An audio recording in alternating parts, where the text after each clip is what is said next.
Hola, buenas tardes al público. Buenas tardes. Amigo Giorgio, ¿cómo estás? ¿Cómo te va? Nuevamente bienvenidos a esta clase abierta en este proyecto que se llama Filosana.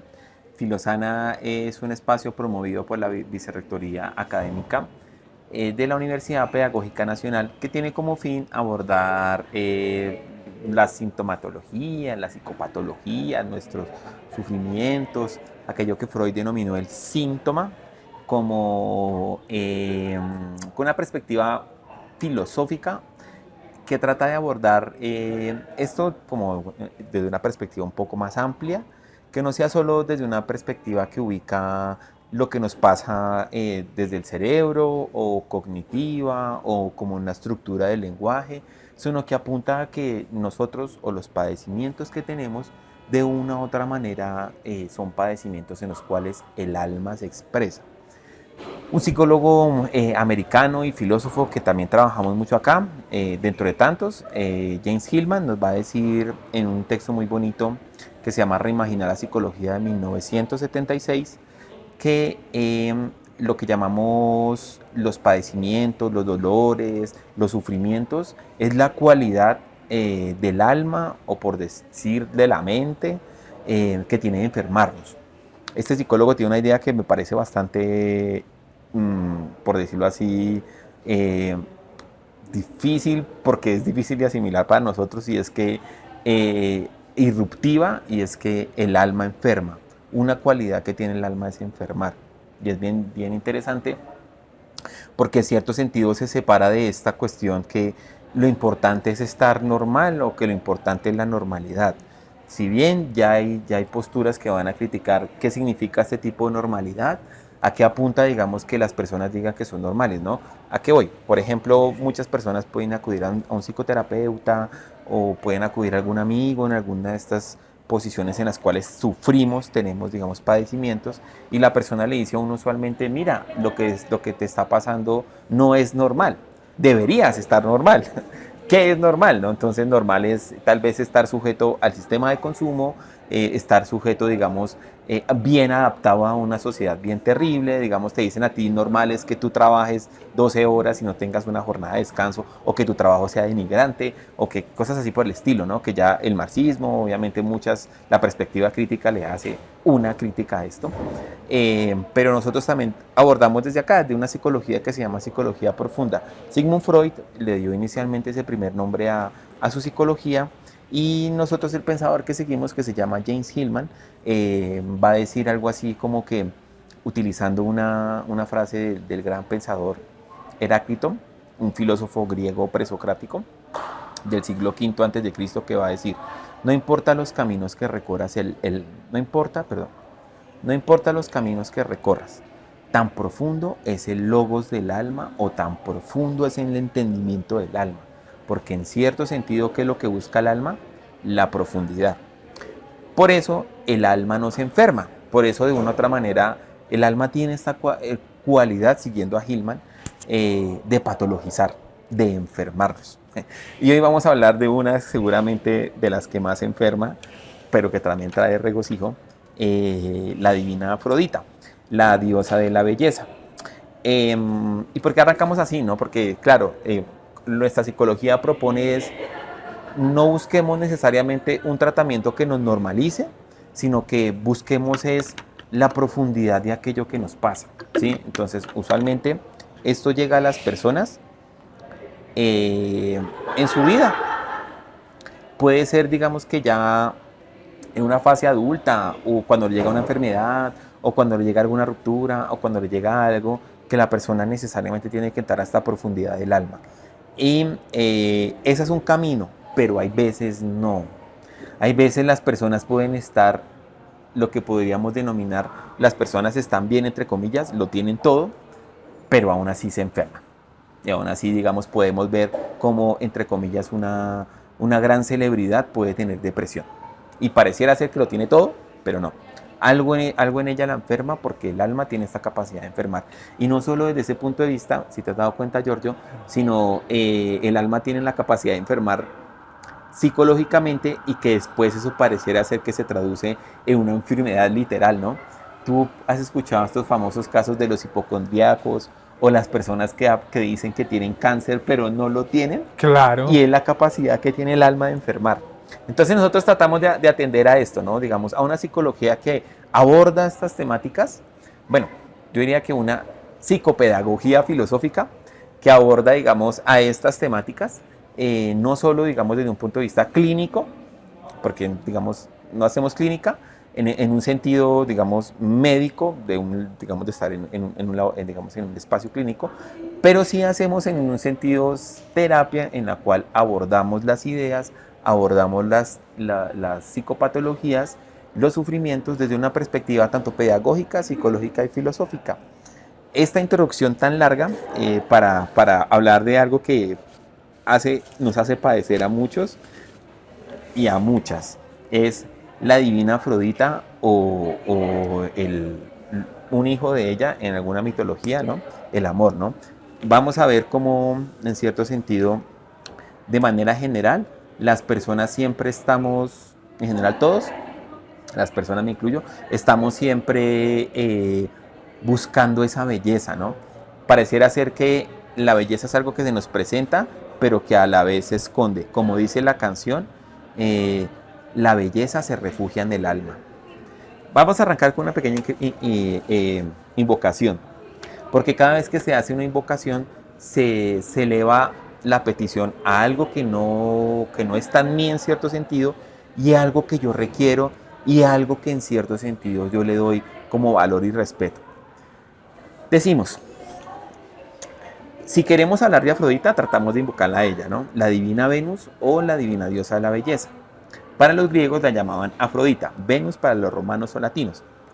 Siguiendo a James Hillman decimos, te pedimos el permiso para indagar en tu naturaleza, no solo para nuestros propósitos humanos, sino para encontrar más amor, belleza y placer en nuestras actividades.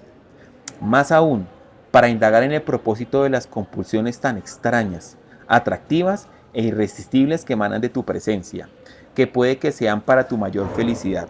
Así penetras en este mundo llenándolo con tu esencia sensual y divina. ¿Qué son las compulsiones? Que eso es bien interesante.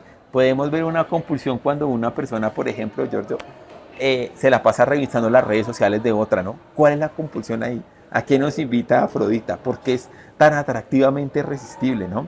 Entonces, con esta pequeña introducción, o tal vez larga introducción, depende, le doy la palabra a Giorgio. Amigo, ¿cómo estás? ¿Cómo te encuentras? Bienvenido nuevamente a este espacio hoy en Filosana, hablando de una diosa, la Afrodita, divina Afrodita. Camilo, muchas gracias por la invitación nuevamente. Este es un espacio hermoso en el cual me siento contento de pertenecer. Agradezco a todo el público que vino hoy, a Edgar, a toda la subdirección de recursos educativos y pues a las personas que van a ver esta aula abierta próximamente. Has hablado de un tema, de muchos temas, que son muy llamativos y que menos mal se ponen en cuestión ahora, en la contemporaneidad, en estos últimos años, y uno de esos es el de la enfermedad y la salud. De hecho, pues desde otras perspectivas es bien interesante leer, analizar, hacer énfasis en Roberto Espósito, con su tema de la inmunidad y en este discurso clínico de que antes la inmunidad era tener a lo otro afuera y ahora resulta que no, que de hecho es tener a lo otro en cierta medida adentro, o sea, con uno. Háblese de bacterias, háblese de, bueno, también de pasiones, ¿sí? Porque no existe una persona que esté libre de, no sé, los celos, la envidia, el amor, todas las pasiones nos atraviesan pues como seres humanos, ¿sí? Entonces es necesario pensar eso en la normalidad, repensar la normalidad. Y hablando ya de temas de salud, darse cuenta que en la salud no existe una normalidad, o más bien que la norma no es estar saludable. Siempre hay algún problema que nos atraviesa, ya sea en mayor, en menor medida, más grave, más pasajero, pero lo normal es ese constante subir y bajar. Bueno, lo interesante aquí lo que nos propone el autor es que parece ser que el alma tiene la capacidad de anormalizar. O sea, su cualidad es como como romper esa normalidad y su cualidad es es enfermedad. Porque de una u otra manera, como dice este autor tan bonitamente, así se hace alma. ¿Qué quiere decir hacer alma? Cuando llega una enfermedad, tanto física como mental o psicológica, eh, la persona necesariamente, yo podría decir que en todos los casos, si es, digamos, un mortal con sentimientos, eh, mm, tiene que ir como un proceso introspectivo. Así sea que se tenga que quedar solo o inclusive estando con los demás, ese mismo proceso lo invoca a una interioridad. ¿Qué significa hacer alma? Hacer alma también significa no estar tanto en lo externo, sino ir a lo interior, a esa región interior. Una de las cosas que nosotros podemos ver es que cuando la persona está en algún tipo de problema, digamos, una psicopatología, la persona tiene que ir a la interioridad, tiene que ir a buscar respuestas adentro, no afuera, ¿sí? Y no afuera porque afuera no están las respuestas. Y claro, y ese proceso en el cual la persona hace interioridad se llama hacer alma, según este pensador, que es muy bonito, ¿no? Porque no es ir a ser ego. Es que aquí hay una cuestión bien diferente, ¿no? Y es mmm, una de las cuestiones que pasa, por lo menos en la psicología actual o por lo menos en la psicología pop, es que las personas dicen, van al psicólogo, el psicólogo, pues no todos, ¿no? Pero depende, y digamos, sí, con el respeto de algunos de los terapeutas, pero pasó como en la cultura pop que las personas van, digamos, a un proceso terapéutico y muchas veces se le dice, primero es usted, segundo usted y tercero usted, ¿cierto? Mm. Y entonces, y dice, bueno, ya es tu mapa de sueños, ya es tu la visión que quieres de tu vida y todo esto, ¿cierto? Pero que está muy bien, ¿sí? El asunto es que hay veces llega algo que a la persona la saca de ese lugar. Tú quieres estar en para ti, segundo para ti, tercero para ti, pero llega Afrodita y Afrodita te dice no. Y Afrodita te puede llegar con una locura de amor y te saca, digamos, de esa centralidad para decirte no. Y te puede decir, por más que tú quieras estar únicamente pensando en ti, te enfermo. Y por eso se llama locura de amor, ¿no? Porque la persona pareciera ser que está loca y eso es bien interesante, porque la persona llega y dice, no, te veo en las estrellas, te veo en una sopa, te veo en la calle, me parece escucharte, me parece sentir tu olor y no está, ¿sí? Y la persona dice, me parece que estoy como una especie de locura, ¿no? Algunas canciones van a decir, Uf, muchas canciones. muchas canciones van a decir, siento que estoy loco por ti, ¿cierto? Claro, porque te saca de esa centralidad y tú quieres ir digamos, en lo normal, siguiendo eso, pero no. Afrodita llega. Y el texto se llama La justicia de Afrodita, ya vamos a ver por qué no. Y entonces, claro, porque Afrodita tiene la posibilidad de sacarte de tu centro, de tu ego, de tu yo, para decirte, aquí hay algo más grande que por eso, y mucha gente, uno la puede ver arrodillada frente a ella. Porque claro, digamos, para la cultura griega, y pues metafóricamente hablando, es una diosa, ¿no? Entonces se podría metaforizar nuestros síntomas como algo que no depende de mí, algo que de una u otra manera me interioriza, me pone a buscar cosas adentro, ¿sí? Digamos que tal vez la psicología actual va a decir, vaya a buscar qué le pasó a usted en su interior en la infancia, pero vaya a buscar qué le pasó en la infancia y con quién tiene que ver. Con el amor de Afrodita. No fue querido, en algún momento lo rechazaron, o su papá o su mamá lo rechazó. Y entonces se va a buscar, es como si los juicios o digamos, o aquello que causa el efecto actual, se va a buscar a un pasado. Y eso es bien bonito, porque digamos, te saca de tu momento presente para buscarlo atrás. Dice, ¿no? Dice Hillman, ya que aprovechemos esta partecita, dice, invoco tu presencia desde el principio, pues la historia muestra que por darte la espalda se termina directamente en desastre. Piensa en París, que te eligió por sobre Atenea, y Hera. Piensa en las consecuencias de Troya, en ruinas, héroes muertos, tragedias, sangre. Piensa en Asquineses, que tu gozo de protección cayó desfigurado, muerto por un rayo. Odión, uno de tus favoritas, reina de Cartagena, y la miseria que ella sufrió incluso en el submundo después de la tierra terminada, aún atormentada por el abandono de Eneas que levantó velas hacia el Lacio. O Fedra, hay un cuento muy bonito de Margarello Cernaz sobre Fedra. O Fedra que enloqueció de amor ilícito por el hijastro Hipólato. Piensa en nuestras propias vidas, cómo nos hemos vuelto locos bajo tu inspiración afrodisíaca. Nos convertimos en mentirosos, farsantes, celosos, vanidosos, fanáticos, crueles y maníacos. Hoy, gran dama, te pedimos tal vez el espacio para entrar en ti. Bueno, ¿qué tal, no? ¿Cómo la ves? ¿Qué opinas? Wow, de verdad que el amor o las concepciones que tenemos sobre el mismo, primero que son múltiples, no hay un consenso y menos mal hay un consenso y creo que sería un día peligroso cuando lleguemos a un consenso sobre, no, el amor es nada más esto o es una hormona que se nos activa. Sí, Que oye, qué bonito, sí.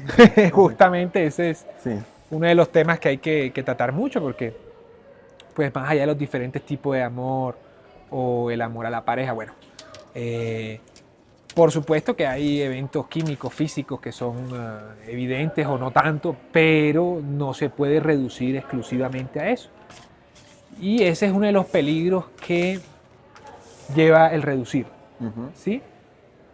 Que lleva a este peligro de la patologización de todo y la comercialización de todo. Entonces, si el amor son, no sé, una hormona y la seducción son feromonas, entonces te vendo este producto que te lo garantizó. Y no, por ahí no va la cosa. Entonces, ¿qué pasa? No solo es el proceso comercial, sino que el proceso comercial nos lleva a una decepción más grande después. ¿Cómo así? Yo compro los productos, yo estoy a la moda, y no consigo el amor. Todo eso es lo que nosotros tenemos que ver y eso va encaminado con todas las aulas abiertas e incluso el podcast que hemos tenido, el cual los invitamos a todos a escuchar en la Pedagógica Radio. Y es ver esta posibilidad de, valga redundancia, de mundos posibles, ¿sí? Y el amor necesita ser visto desde mundos posibles, desde diferentes miradas, desde diferentes realidades. Oye, es interesante lo que tú mencionaste de la hormona, las feromonas y todo esto, porque, o de dopamina también, ¿no? Digamos, la hormona de la felicidad. Es interesante porque en nuestra época, cada época tiene su paradigma para entender, ¿no? Y nuestro paradigma histórico está en la cuestión de que se entiende a partir únicamente de lo físico, fisiológico, ¿no? Entonces, y una pregunta que uno se hace, bueno, si es solo feromonas o si es solo dopamina, ¿por qué solo me ocurre con una persona y no con varias?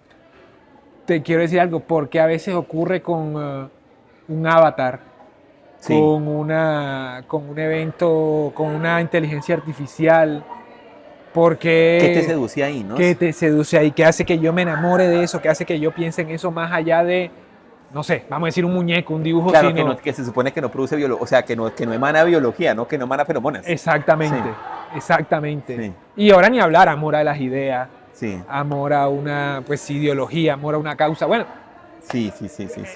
y justamente ahí es donde tenemos que poner el punto cuando hablamos del amor. Porque el amor, bueno, todo, y creo que eso es parte de lo que trabajamos aquí en Filosana, y te agradezco profundamente por eso.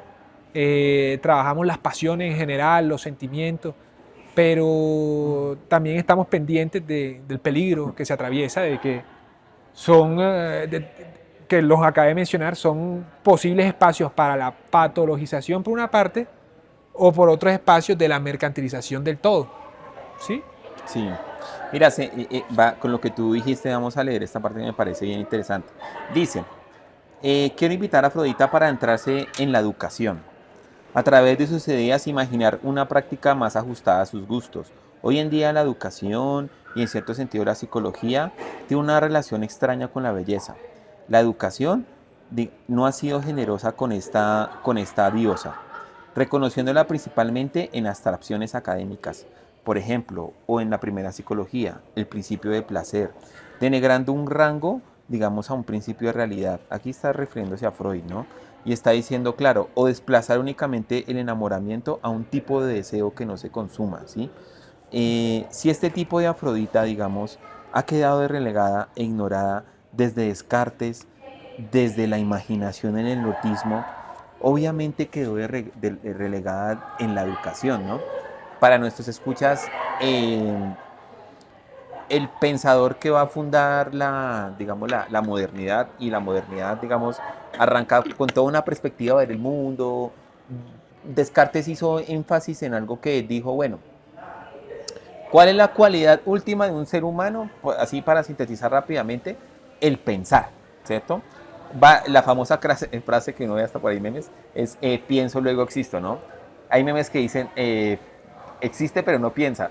Entonces, pero claro, Descartes hizo énfasis en el pensar.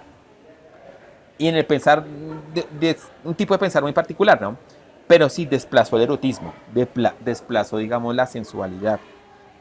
¿Y qué ha pasado con nuestras universidades? Y es que es cierto, y mira que no es curioso, y no es casual también, porque nuestros salones también carecen de esa cierta sensualidad Mm, pero es curioso, ¿no? Porque el salón estéticamente no se ve tan sensual, pero lo que ocurre adentro sí es sensual, totalmente. ¿cierto? Y muchas veces, y es bien curioso porque, bueno, aquí sensualidad en el sentido más amplio de la palabra, ¿no?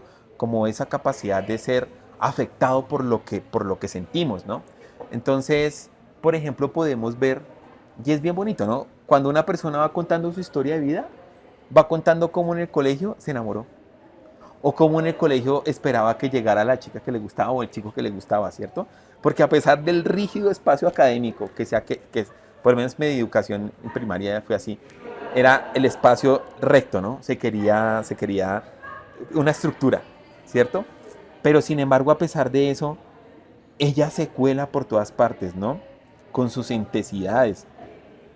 Se cuela de una u otra manera, ¿no? Y es así, pareciera ser que a pesar de que el entorno no es bello, ella sí busca encantar el entorno. Es como si cogiera a los humanos para que ella viniera y dijera, aquí yo me hago presente. Y por eso, digamos, lastimosamente existe una fascinación por las colegialas, por el espacio universitario, está lleno, digamos, de este tipo de sensualidad. Por eso se venden novelas, telenovelas, digamos, de qué es lo que ocurre en la adolescencia, con todo este espacio amoroso, imaginativo que ya trae. Entonces, este espacio de la belleza en la academia, ¿tú cómo lo ves, no? Pareciera ser que quedó excluida, ¿no? ¿Qué piensas?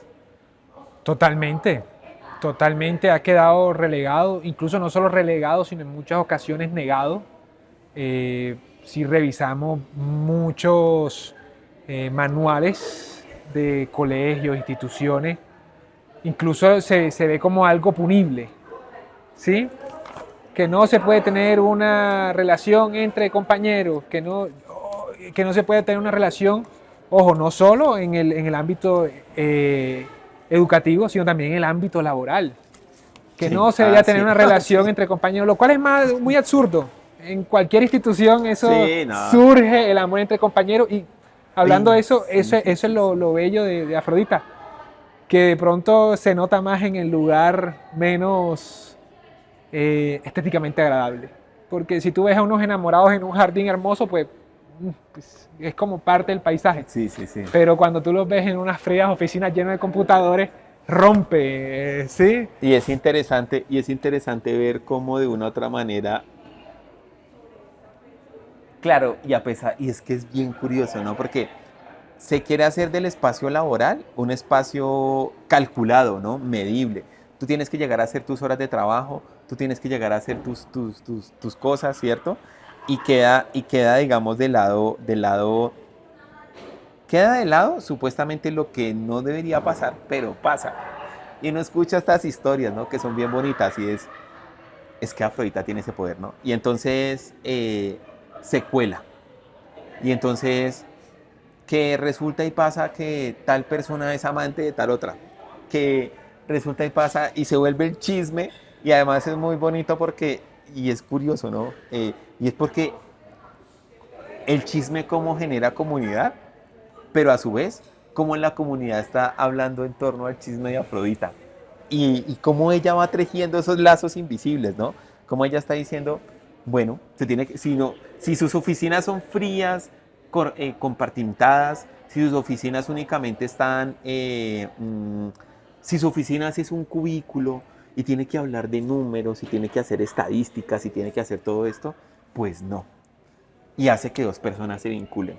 Y lo más curioso es que hace que las demás hablen en torno a eso y se rían y se burlen no sé, o se asombren o pongan el grito en el cielo o digan, no, es que, ¿cómo es posible? Y es como ella va tejiendo esos lazos invisibles, ¿no? Es que es bien, es que... Le da un sentido al trabajo, incluso más allá del propio, bueno, claramente el sentido Sí. principal está El recibir que un salario para sobrevivir, ¿no? para sobrevivir o para lo que sea, pero le da un sentido real, o sea, el de, voy a la oficina porque está este chisme, está este problema, vamos a ver qué pasa. Sí, Entonces, y llegando a la pregunta principal que me hiciste, pues la educación tiene que volver a lo sensual, tanto a nivel amoroso, tanto a nivel sensorial, eh, comenzar a salir nuevamente de esa educación netamente, digámoslo, numérica, que no está mal, no, o sea, se necesita, pero tenemos que revalidar los sentidos y, por ejemplo, este año en la Universidad Pedagógica estamos en el año de Falborda. sí, claro. Sentipensante. Sentipensante. Sentipensante, claro que sí. Sentipensante. Bueno, es interesante. Bueno, ahora no nos metamos porque, bueno, se me desvió un poquito, pero voy a ir a lo que estamos hablando, ¿no? Y mira, lo que dice. Es importante en nuestros problemas cotidianos entender de dónde vienen. En la antigüedad, cuando una persona iba a un oráculo para hacerse ayudar en su problema, le preguntaba qué hacían Delfos o en Dodona, no era, perdón, pues leí mal. Es importante en nuestros problemas cotidianos entender de dónde vienen. En la antigüedad, cuando una persona iba a un oráculo, lo hacía para ayudarse a entender su problema. La pregunta que hacían Delfos o en Dodona no era ¿qué puedo hacer para resolver mi dilema y aliviar mi dolor?, sino ¿a qué diosa o qué Dios debo hacer el sacrificio en esta situación? Si sabes cuál es el esquema mítico que estás metido en tu dilema, ya estás en el camino del alivio. Porque este es el caso que pasa una famosa historia que se llama Eros y Psique, en el cual Afrodita la castiga. Bueno, y vamos a ir con esta parte. Es importante entender nuestros problemas cotidianos de dónde vienen. Siguiendo a Hillman y en este tipo de metáforas, uno puede escuchar, por ejemplo, que es terrible, ¿no? Porque pasar por la situación es terrible. Digamos, la relación, hablando de este ambiente laboral, cómo la relación entre dos amantes, es que Eros no respeta, es que Eros es caprichoso. Menos mal. Yo no sé si menos mal o no, pero es así, es caprichoso. Puede hacer que una persona, y es de verdad, por lo menos yo lo que he escuchado y lo que he visto es que la persona más estructurada, en ocasiones, se termina enamorando de una persona que ni siquiera se imaginaba. Y aparte de eso, se enamora y hace. Si esa persona tiene hogar, hace que su hogar se ponga en peligro. Hace que su reputación se ponga en peligro. Hace que de una u otra manera hasta pueda perder, digamos, lo que tanto ha hecho por años, que es su labor. Uno podría decirse, y por eso me gusta más a mí la idea griega de la vida. Es como si fuera un escenario en el que uno está y de pronto se está poniendo a cabo una representación, un mito. Lo que él dice a él, lo que él dice acá es, ¿qué mito me atraviesa? Es como saber qué tipo de representación teatral estoy viviendo que no me doy cuenta. Es que mira, todos vivimos en representaciones teatrales sin darse cuenta. Es lo que Jung llamó también, digamos, en sus famosos tipos psicológicos, la persona. Y es que, por ejemplo, un abogado, tú vas a mirar y los abogados usualmente, no todos, pero la mayoría, tienen un estilo muy similar de persona. Persona que hace referencia como a su desarrollo de la profesión, que en últimas como que la toma la personalidad. Una puesta en escena. Sí, una puesta en escena. Todo un desarrollo estético. Todo un desarrollo estético, su ropa, sus gestos, ¿sí? Léxico que el léxico, el artista tiene lo mismo, el médico tiene lo mismo. Es como si demostráramos una vez más que nosotros no somos dueños de nosotros, y es como si algo en nosotros se pusiera en acto. Los griegos, cuando Aristóteles decía, es que está el acto y está la potencia y va a definir, digamos, el acto humano. El acto humano es poner a desarrollar su razón, ¿cierto? Su entendimiento. Otros van a decir, no, el acto humano es poder. Ponerse en acto es ponerse a representar un drama en cierto sentido humano, pero que es un drama que ya está en los mitos. ¿Qué quiere decir esto? La persona que le está haciendo infiel a otra, de eso hay mitos, mitos griegos. La persona que está buscando el poder, de eso hay mitos griegos, ¿sí? La persona que está sumergida en el inframundo por una depresión, de eso hay mitos griegos. Es como si, porque ellos van a apuntar mucho a la mitología griega porque van a decir, los griegos dieron en un talón muy importante para, por lo menos para el entendimiento de psicológico humano, y es que los griegos conocían el alma humana porque conocían muy bien los mitos que en ellos se representan. Mm. Y por eso los griegos, para la cultura griega, el teatro era un lugar sagrado. O sea, no es como para nosotros que no tengo nada que hacer un sábado, entonces me voy a teatro, ¿no? No, para la cultura griega el teatro era el lugar donde se escenificaban los mitos. Aristóteles tiene la cuestión, digamos, de que uno experimentaba un tipo de catarsis, pero también está la cuestión de que el teatro para la cultura griega era la posibilidad de verme, pero representando un teatro. Sigue siendo O así. sea, era como una especie de relación terapéutica, porque cuando Sigue, tú vas sigue, a sigue. terapia, digamos en terapia, ¿qué ocurre, no? Tú le hablas al terapeuta y es como ponerse en espejo, porque el terapeuta te escucha y te dice, bueno, tal cosa, tal no. En cierto sentido es como una especie de espejo. En el teatro pasaba lo mismo, ¿no? Y por eso es que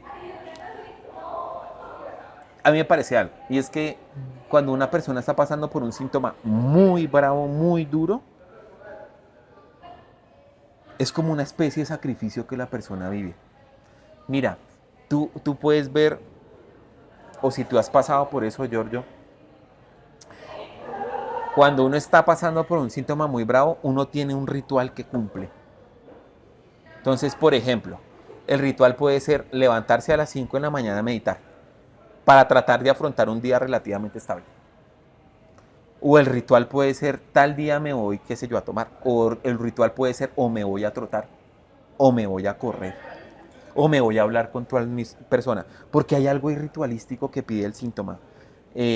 Por eso, siguiendo sobre todo a Jung, que es el que menciona esto, Jung va a decir, los síntomas se volvieron ahora nuestros dioses. Yo sé que hay críticas a esto bien importantes que hay que, digamos, acotar y entender. Sin embargo, cuando la persona está en ese padecimiento, uno podría decir, la persona está en algo que la desborda.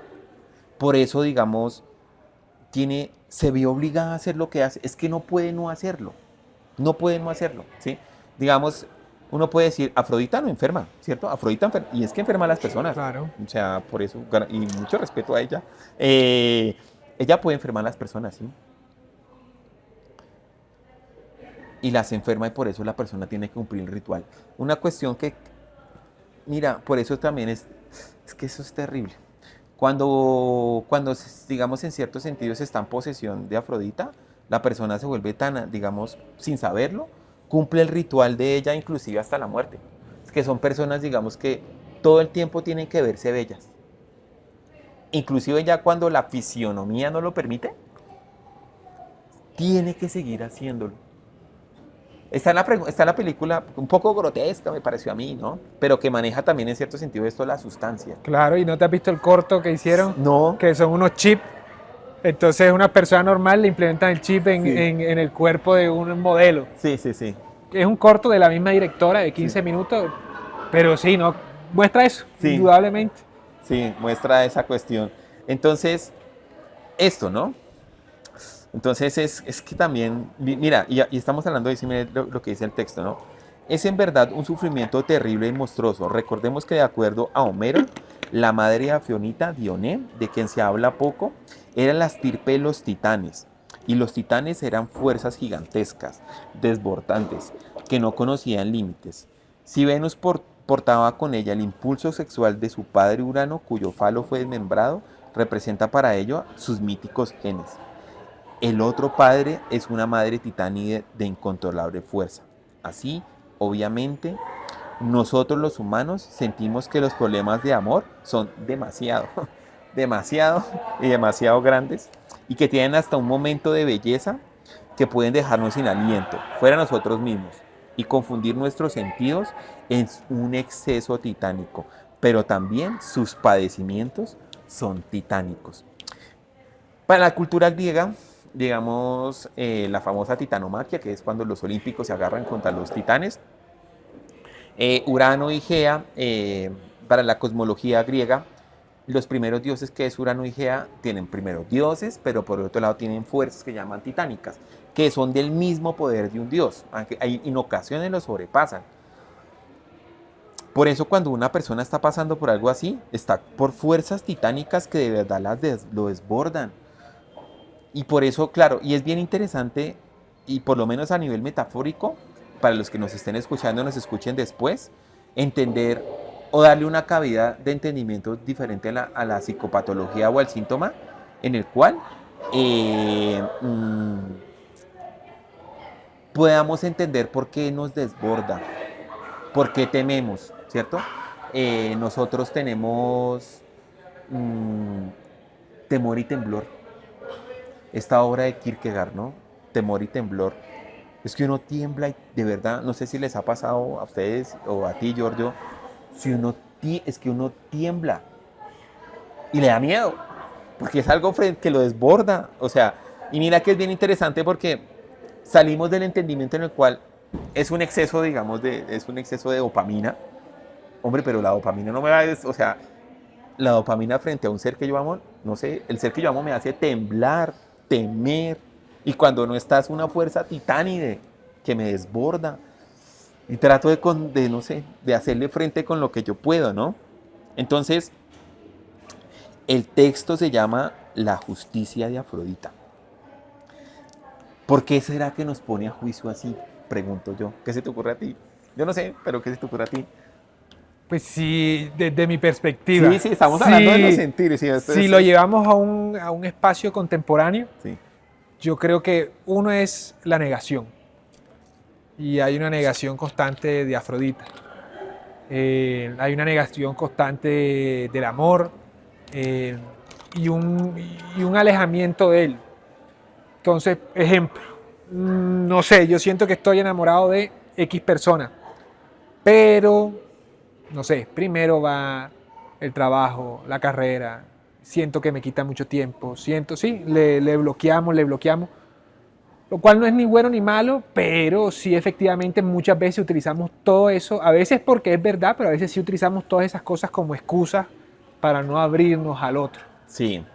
Otro motivo que yo podría decir es la comercialización. Sí, somos seres que comerciamos indudablemente, que consumimos, pero lo que pasa es que ahora todos los sentidos, y de hecho hay un sobrino de Freud que fue el que utilizó el deseo ya en el marketing, que lo metió en el marketing. No fue el sobrino, sino el yerno. ¿El yerno? El ok, yerno. Gracias por la corrección. Entonces ya el deseo no se vuelve vivirlo, sentirlo, sufrirlo, bueno, como sea, sino que se vuelve negociarlo, venderlo. Sí. Creo que es eso. Y lo otro es que ya la educación no va dirigida a ella, ni siquiera no va dirigida, sino que más bien busca es evitarlo. Evitarla, sí. Y entonces ahí, pues con lo que me venías hablando, yo quiero hilar con dos filósofos, pensadores. Por una parte, la máscara, el teatro, la puesta en escena, pues me parece muy interesante tratar, si bien él lo trata de otras miradas, pero se puede hacer un cruce interesante que es con Guy Debord. Pero por otra parte, te quiero tratar a alguien que he tratado mucho aquí, que es, valga la redundancia, Massimo Recalcati. Y él tiene un libro que se llama Elogio del Perdón. O sea, sigue el amor después de la traición, de la infidelidad. Entonces él en la introducción habla de algo muy bonito, que en un mundo de un amor comercial que siempre nos busca que lo nuevo, ¿sí? O sea, y eso es algo muy común que uno escucha de pronto. No sé, una persona dice, yo llevo 2 años con mi pareja, y todos dicen, uy, no, demasiado, no te aburre. O sea, lo primero que te preguntan es eso, ¿no? No te aburres, no necesitas algo No, nuevo. 20, sí. Entonces, ver el amor como necesidad de diversión constante, creo que es algo que también lo castiga. Entonces, me gusta mucho ver ese Máximo, y pues se los recomiendo, ya ustedes verán si lo leen, si no. Como él habla de que hay que no obligarnos, porque no es la palabra, sino de abrirnos esa posibilidad de un amor que trascienda la comodidad y de pronto nuestros deseos inmediatos, que puede ser mi estabilidad, mi rutina, porque cuando una persona se acostumbra mucho a la rutina y se la Claro, parten, claro, eso eso es es complicado. complicado, sí. Entonces, yo sí veo una cantidad de puntos por donde Atenea siempre han existido para vengarse, pero veo que cada vez hay más y una sociedad hiperconsumista, hiperindividualista, más abocada a la soledad, pues hay de dónde. Mira, chévere eso que tú dices porque, claro, dice él, y está muy interesante pensarlo como tú lo dices, como... vamos a parar un momento. Bueno, entonces, creo que nos hacía un ejemplo muy interesante de, ¿me recuerdas el pensador? Bueno, de Máximo Recalcati. Máximo Recalcati, ¿no?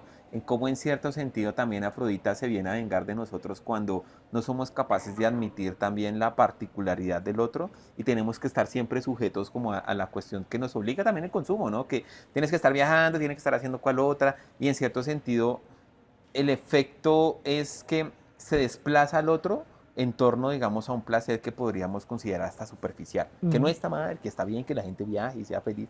Porque Afrodita también es esto, el placer, ¿no? Pero tal vez un excesivo placer que no la cuide a ella, también viene por ahí, puede venir su venganza, ¿no? Y mira que estamos haciendo algo que es bien bonito, ¿no? Dice Gilman siguiendo una frase de Heráclito, es que es cierto.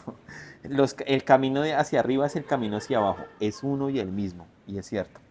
Claro, cuando Afrodita, digamos, aparece en la persona enamorada en sus principios momentos, que es la parte de arriba, pero también cuando el otro en un estado se va, que es la parte de abajo, el camino es uno y el mismo. Y pareciera ser que estamos viviendo siempre el mismo camino, ¿no? Sin embargo, hay que apuntar, digamos, que la justicia de Afrodita también tiene que ver con los ideales platónicos, y es el ideal de solo aquello que es justo es bueno y solo aquello que es bueno es justo. Y hay que hacer aquí una distinción con la estética cristiana, ¿no? Porque en cierto sentido el cristianismo, y la crítica que le hacen hecha al cristianismo es, el cristianismo juzgó más lo sensual y el placer que la injusticia. Persiguió más, persiguió más a que, claro, un enemigo de Afrodita, persiguió más, digamos, la voluptuosidad, persiguió más el placer, ¿sí? Lo persiguió, lo castigó, y no tanto, digamos, la injusticia. Y pues de hecho, digamos, se sabe que la institución eclesiástica es un cúmulo de corrupción y injusticias, ¿no? Entonces, por ese lado también, digamos, es que por ese lado también se cuela y Afrodita y pasan esas cosas terribles que pasan en la iglesia, ¿no? Sin embargo, nosotros pues queremos apuntar también a cómo esta famosa idea tan bonita neoplatónica de Calocagatón, y es aquello que es bello es justo. ¿Cómo podríamos en cierto tratar de honrar a Afrodita? Y es que nuestros actos que tienen que ver con la belleza también honren la justicia. Tal vez en ese sentido podamos encontrar cómo hay un camino de abajo y de arriba y cómo de una manera podemos encontrar la relación entre pedagogía, psicología y filosofía. Porque una pedagogía que de una otra manera atienda a lo bello va a ser una pedagogía que de una otra manera también atienda a lo justo, ¿cierto?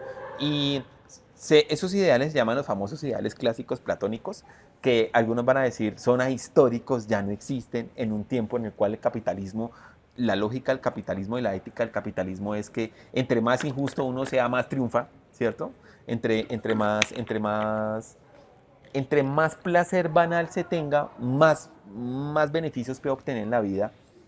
Uno podría decir, es cierto, esa es la lógica del capital, es la lógica del tiempo histórico en que nosotros vivimos. Sin embargo, cuando una persona está pasando por un síntoma, pero no necesariamente por un síntoma, ¿no? Por lo menos aquí en Colombia uno puede ver personas, estudiantes, compañeros y en general varias partes de la comunidad que sigue luchando por este ideal de justicia y de bien. Y si bien buena parte del capitalismo podríamos decir que es aplastante frente a eso, uno tampoco podría, digamos, anudar digamos, escenarios, así sean de una sola persona, o sean de comunidades, uno no podría, digamos, nublarlos ni podría negarlos. Porque de una u otra manera, ahí también hay una aparición de esto que los griegos dijeron, calocagatón, belleza, justicia y verdad. Una de las cuestiones que nosotros vivimos, tanto de manera personal como a su vez de manera política histórica, es cuando una persona tiene que enfrentarse con otra. Y el único gesto que queda en ese momento es enfrentarse con la verdad. Que no es necesariamente una verdad, digamos, científica, por decirlo así, positiva, pero sí es una verdad que atiende a estas verdades del alma. Por eso cuando, digamos, que uno puede ver en terapia y que puede ver en comunidades, en los mismos salones de clase, es cuando llegan estos momentos de verdad y de enfrentamiento. Pero enfrentamiento en un sentido no de disputa, sino en un enfrentamiento en el cual la persona se devela. Y yo no sé, me imagino que te ha pasado, Giorgio, que tú puedes ver que en una situación personal, cuando una persona se devela, hay un aparecer de lo bello y de lo justo. Y por eso tú puedes decir de una u otra manera, ¿sabes qué? Solucionemos las rejillas, solucionemos lo que pasa, ¿sí? Calo cagatón, verdad y belleza. Claro, por eso una educación del amor. El amor es de las pasiones, de los sentimientos que nos abren al otro y que incluso hace que nosotros renunciemos de forma voluntaria. Ni siquiera voluntaria, sino lo doblega a uno. Exactamente, entonces, por eso hay tantos autores que hablan del amor. No sé, Hannah Arendt nos habla que el amor es la única fuerza, o de las pocas fuerzas que hay. El amor y el agradecimiento son sentimientos que van más allá de la política. Y es cierto. Por ejemplo, San Agustín nos habla de... Hay que ver que Hannah Arendt hizo su tesis doctoral sobre el amor en San Agustín. Sí, sí, sí. Pero San Agustín nos habla de ese amor como unión del pueblo, de la masa, ¿sí? Que él no lo habla pues desde Dios, pero también se puede hablar de cosas más mundanas. Yo creo que aquí en Colombia puede ser el amor por la selección Colombia, Sí. Lo que nos une como pueblo, como pueblo colombiano. Pero sí, hay que abogar por eso, por una pedagogía más cercana a Afrodita, una pedagogía que nos invite a, incluso pues de una forma exagerada, pero sí, ¿por qué no? Dar la vida por el otro. Nosotros estamos aquí, yo sé que tal vez si se pueda mostrar con la cámara o no, pero nosotros estamos aquí en un mural que le está haciendo honor a los fallecidos.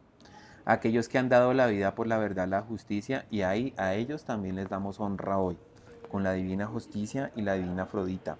Por eso, como dice Hillman también, el reino de los muertos no solo quienes están muertos, sepultados, han sido concebidos por el largo tiempo bajo un mundo, pero que por invisible no significa que no esté visible en nosotros, que porque no estén no significa que no hagan parte de la cultura y en cierto sentido que también, como dice en otro libro, nuestras acciones alimentan las almas de ellos y las almas de ellos también se ven alimentadas por nosotros. ¿Qué quiere decir esto? Cada vez que nosotros ellos murieron por la justicia, por lo bueno y por lo que consideraron justo. Cada vez que nosotros tenemos una acción de la justicia, no solo es que lo estemos recordando, sino que también estamos habitando con ellos. Y el camino del inframundo invisible también se vuelve visible así. Y quiero cerrar con esto, y es una famosa idea, y es, la belleza también nos ayuda a ser mejores. La belleza también, digamos, obliga a que nosotros seamos mejores para nosotros, pero también para el mundo, para el rostro de cada cosa. Utilizamos hoy este espacio que tiene en parte un jardín y que también estamos aquí honrando la memoria de los muertos que murieron por la belleza y por la justicia. Y es para mostrar cómo las flores, el escenario, el rostro de un amigo, el rostro de los invitados también tienen un rostro estético, tienen una belleza, el fenómeno en el cual aparece, ¿no? Esto que la belleza nos hace percibir de manera amable, generosa, voluptuosa. Aquí voluptuosa quiere decir como con una expresión sublime de lo que aparece. Recordemos que en el mito griego, cuando Afrodita nace, la primera que la coronan es las Horas. Las Horas es una figura griega mítica y es bien bonito, porque es bien bonito porque cuando uno dice la hora esperada, uno va y se arregla, ¿no? O va y no se arregla, porque las horas también vienen coronadas con Afrodita. Tal vez en este espacio hoy las horas se hacen presente, se hace presente Afrodita para honrar a aquellos que han luchado por la justicia, para estos espacios en los cuales la belleza también se presenta con un rostro invisible pero visible, y que tal vez que en estas clases lo que estamos haciendo es tratar de llevar un mundo más bello, más justo y más equitativo, porque la belleza y la justicia también son ideales del alma y en ese sentido son un destino que todos buscamos cumplir. A ti, Giorgio, amigo, no sé si tienes algo más por decir. Muchas gracias, amigo. Pues a todos agradecerles, nuevamente agradecerte a ti, agradecer a Edgar y a toda la subdirección de recursos educativos. Y la invitación de Filosana es eso, mundos posibles, alternativas, volver a sentir, invitarlos a que sigan este programa ya sea en aula abierta, ya sea en el podcast, en la Pedagógica Radio, o ya sea en las diferentes intervenciones que se hacen, que de verdad vale la pena, es hermoso, es un espacio de reflexión y me gustaría abrir un espacio al público. Si tienen Claro, si alguna tienen algunas pregunta. preguntas y cerramos. Si tienen alguna pregunta, ¿no? ¿No? Pues lo he pensado bien, pero tengo muchas cosas, digamos, en oportunidades la belleza es un problema y ustedes la están equiparando, por supuesto, por el contexto a la justicia, pero hay para quienes no hay nada más injusto que la belleza. Entonces, no sé ustedes cómo ven. Pero desarrollar ella. Digamos, ustedes están planteando la estética y si nos remontamos al concepto, pues es un estudio de la belleza, pero como algo que tiene que ser pensado, no un arquetipo. Entre tanto, en las deidades, lo justo era ser la más bella, Afrodita, celeste o popular, pero era una concepción subjetiva de justicia y que igual implica que ella se ponga al servicio de conseguir todo lo que desee el que públicamente la declara como la más bella. Entonces hay una aparente contradicción o no, ¿cómo sería para ustedes? Espérate a ver si te entiendo. O sea, tú estás diciendo que en cierto sentido, como que la belleza, o sea, como cuando se toma partido por ella en algunos escenarios, se puede volver como algo injusto, algo así. No, el hecho de nacer bello, por ejemplo, en la cultura griega, de ser descartado cual espartano imperfecto, es de lo más injusto, ¿sí? Pero es cierto, verdad, justicia y belleza son ideales e ideales del alma, como tú estabas exponiendo. Bueno. Pero entonces, Lo que pasa es que habría que ver, porque para los espartanos no necesariamente era por ser bellos, sino porque tenía que sobrevivir. Entonces la cultura griega es politeísta, ¿no? O sea, tiene cada dios depende de una región del cosmos. Y por lo menos, pues los estudios que se han hecho, los que tengo conocido, por lo menos la belleza era un ideal de algunas ciudades griegas, no de todas las ciudades griegas. Es interesante ver cómo, digamos, la guerra de Troya, que es una guerra que se vuelve una guerra divina porque se meten los dioses y pasa una cantidad de cosas, arranca por la belleza, ¿sí? O sea, y también es como, porque nosotros estamos apuntando a que no es que sea tan injusta en un sentido, sino que la belleza puede tener su venganza, ¿sí? Entonces, y digamos que ¿cuál puede ser la venganza humana? ¿Cuál puede ser la venganza de Afrodita? Afrodita es una diosa, ¿sí? Eh, y lo que más castigan los dioses griegos es la desmesura o la ibris humana, la desmesura, ¿sí? Entonces de pronto, en últimas, una venganza de Afrodita es cuando los humanos han querido, digamos, parecerse a ella y tener un acto de desmesura con ella, ¿sí? Entonces ahí viene de pronto tal vez ella la venganza. Y es bien interesante lo que tú mencionas de la cultura griega, de su amor a la belleza. Porque Sócrates, siendo un hombre feo, vino a hablar de lo bello. Y siendo un hombre que para los demás era feo, fue un hombre que se involucró bastante en lo bello, ¿sí? Y es una paradoja que, claro, está en Platón, y es muy interesante, a mí me parece muy interesante mirar en la filosofía moderna, solo hasta que yo sepa, hasta Kierkegaard y Nietzsche. Nietzsche odiaba a Sócrates, pero Kierkegaard sí va a hacer un énfasis en la paradoja como entendimiento humano y también en la belleza, ¿sí? Porque la modernidad no hizo esa reflexión. Y la modernidad descartó a Sócrates, hablando de Descartes. Entonces, pasa ahí algo, no sé, no tengo la respuesta, pero sí apunto a decir como que la belleza sigue siendo algo que, no sé, envuelve nuestros corazones, nos puede hechizar, tiene algo, o sea, tal vez nosotros como humanos mortales, siguiendo como esta metáfora griega, nosotros como mortales lo que podemos hacer es tal vez tratar de seguir lo que ella de una u otra manera presenta. Siguiendo las ideas de Hillman, lo que él propone es que la estética no es una teoría. O sea, estética no tiene que ver nada ni con teoría, ni nada con un salón de belleza, ¿no? Que se llama vamos al centro estético. La estética es una percepción sensible del cosmos, del cosmos. Por eso es que de ahí viene la palabra cosmética. Una persona cuando se pone cosmética está haciendo referencia al cosmos. O sea, es como si, por eso, el camino de arriba es el camino de abajo. Cada vez que uno se arregla sin saberlo inconscientemente, se está lavándola a ella, que ella ordena el cosmos. Tú mencionaste el pensamiento neoplatónico o platónico, la famosa Afrodita, Urania y Pandemos, que tú dijiste la del celeste y la popular. Creo que nosotros podemos tratar de unir ambas, la de arriba y la de abajo, cuando nos damos cuenta que el mundo está vivo. Porque a lo que estamos apuntando es que la belleza no es algo subjetivo, sino que la belleza es una cualidad del cosmos tal y como se presenta. Y se presenta de manera bella. En una planta, el verde, ¿no? Y es bien bonito mirarla, por lo menos cuando uno se pone a mirar la historia, que lo hemos hablado con Giorgio, como la historia, digamos, de etnóloga, y cómo en algún momento el planeta era solo verde, pero aparecieron las rosas y aparecieron las flores y todo esto. Y cuando eso aparecen los insectos y parece ser la posibilidad de una vida más amplia. Porque Afrodita es exuberante. Ella es la dueña del cosmos. Para el entendimiento neoplatónico es el alma del mundo. Plotino va a decir, si no estoy mal, no me acuerdo precisamente el pasaje, pero va a decir, el alma del mundo es Afrodita. Y por eso es una locura divina, por eso el enamoramiento es una locura divina, pero nos permite conectar con eso.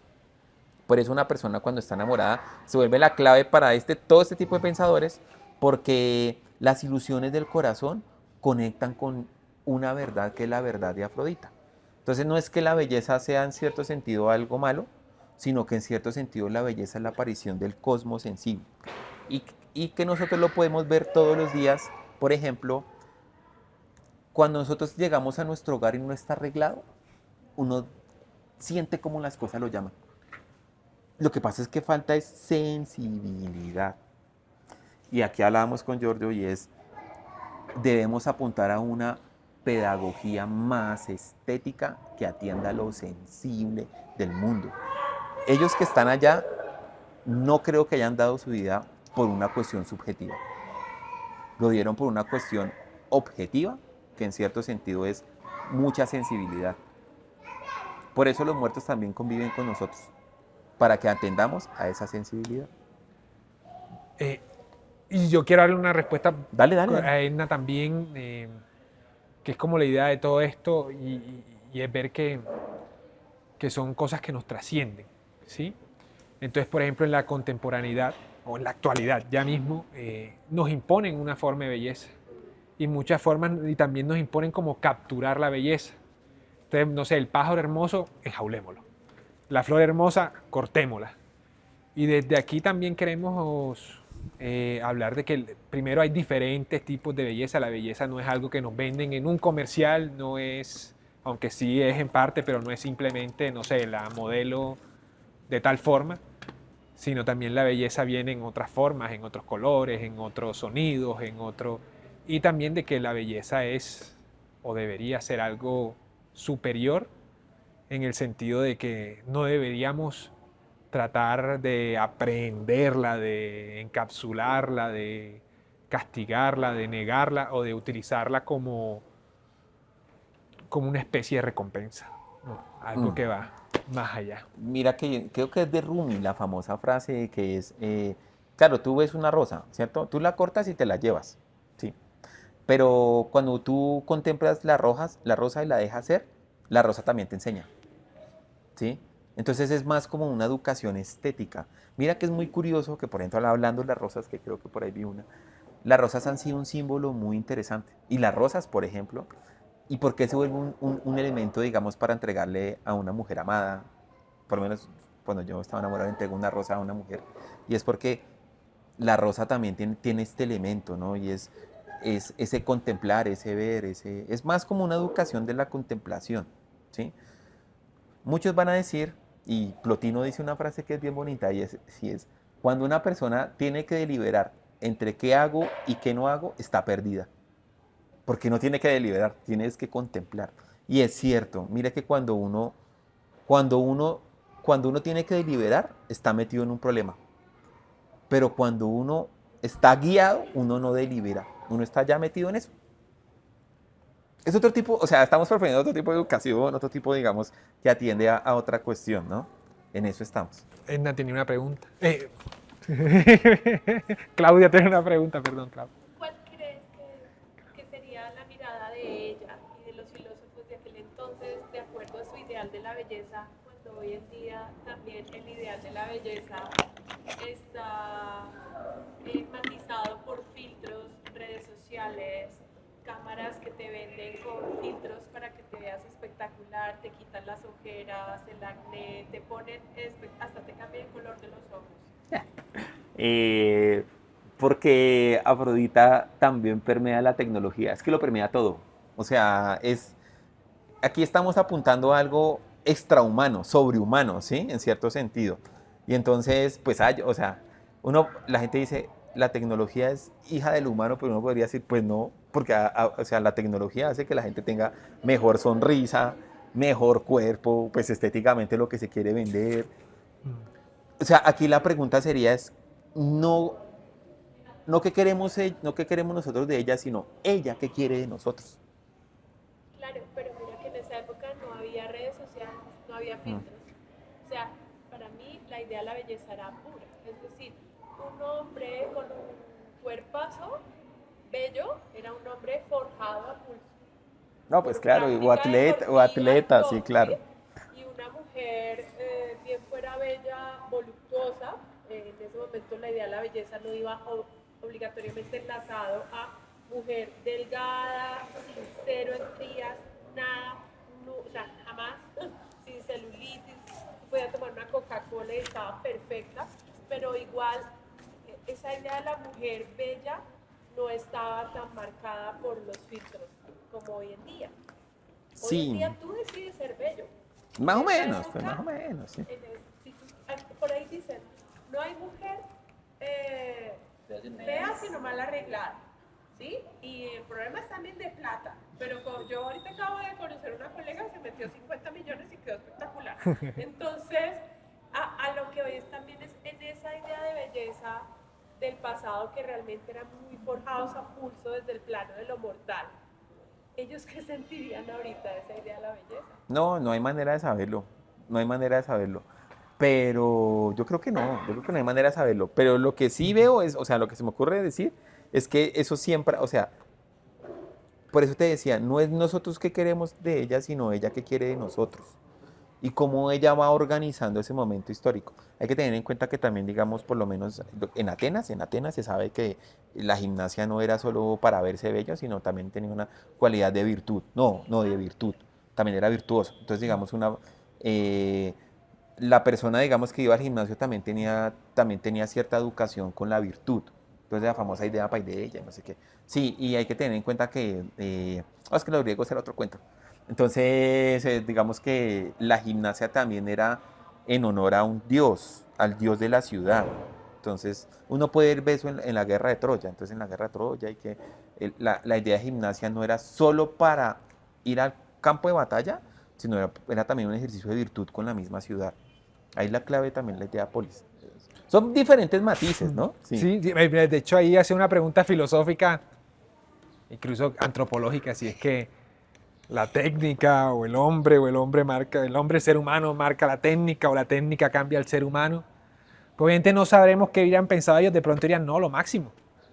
Pero pues no tenemos forma... Sí, o sea, solo podemos... Hay una cuestión bien bonita que trabaja este pensador y es que solo podemos ingresar a la historia a partir de la imaginación. Y yo creo que eso es cierto. Y la imaginación tiene sus patrones en los cuales se mueve. Ella también tiene una especie de sistema arquetípico en la cual ve el mundo. Entonces, y la pregunta es, ¿por qué Helena de Troya aún siguen habiendo Helenas de Troya? O sea, la Helena de Troya de ese momento era la diva, pero hoy en día siguen hablando de Helena de Troya. Y siguen habiendo guerras. Y siguen habiendo cosas así por la belleza y el que se le mete con la mujer del otro. Y además, ponte a pensar por qué toda esa estética con no sé qué, con ciertas mujeres y tal, ¿sí? Digamos un tipo como Donald Trump que es tan rico, pero su mujer tiene que ser bella, no sé qué, perfecta. ¿Qué pasa ahí? ¿Sí? O sea, pareciera, o algunos van a decir, se sabe, digamos que por ejemplo Bill Clinton, la que tomaba las decisiones era la esposa. O sea, ¿qué pasa ahí, no? Una cuestión bien interesante en las guerras, ¿no? Los secretos se saben es por amantes. La gente que vota a otra en el tarjetón sí, porque se ve guapo, entonces ese es guapo, ¿Qué vamos a votar o sea, por él. ¿qué quiere ella? La pregunta es, ¿qué quiere ella de nosotros? Y no, es porque nosotros ponemos de matiz, metafóricamente hablando, que son, o sea, qué es lo que ella nos interpela? Como un síntoma, como una patología, ¿qué es lo que quiere eso de mí? ¿Por qué me jode tanto? ¿Sí? Entonces, nosotros apuntamos a eso, ¿no? Y a una belleza. Pues cerremos con esto que dice, ¿no? Porque es cierto también, dice, podemos afirmar, pues, que las ilusiones del corazón son necesarias para la reafinación y actividad de la imaginación. El corazón tomará conciencia de las realidades, no solo de que son reales, sino que las irrealidades reales son tan reales como su sentimiento de verdad que se guarda en la imaginación. El corazón quiere que lo toquen, pide que el mundo toque sus sabores, sonidos, olores. A esto se llamaba estética, asteiesis, tocado por una imagen. ¿Qué quiere decir esto? Quiere decir que cada vez que el corazón ve con una imagen. Por eso es que la publicidad en eso es genio, ¿no? Te puede poner a ti una imagen de una hamburguesa y tú la saboreas, porque el corazón tiene ese poder de ver allá, la imaginación. Tal vez lo que estamos apuntando nosotros es a una belleza estética que entienda también a su vez cómo la estética es no solo estética para mi lujo, sino es estética del mundo, y por eso la estética es para alabar el mundo, contemplarlo, quererlo y amarlo y cuidarlo. Hoy hablábamos de un pensador que se llama Heidegger, va a hablar de la idea de cuidado, Sorge, ¿no? Y es cuidado, cuidar. No tanto para mí, sino para cuidar. Y ya. Muchas gracias por este espacio y cerramos con la divina Afrodita. Muchas gracias a todos. Y bueno, gracias a todas las personas que nos ven. Muchas gracias, Giorgio. Muchas gracias, Camilo. Amigo, gracias. por este espacio. Edgar, subdirección de recursos educativos. Gracias, Edgar.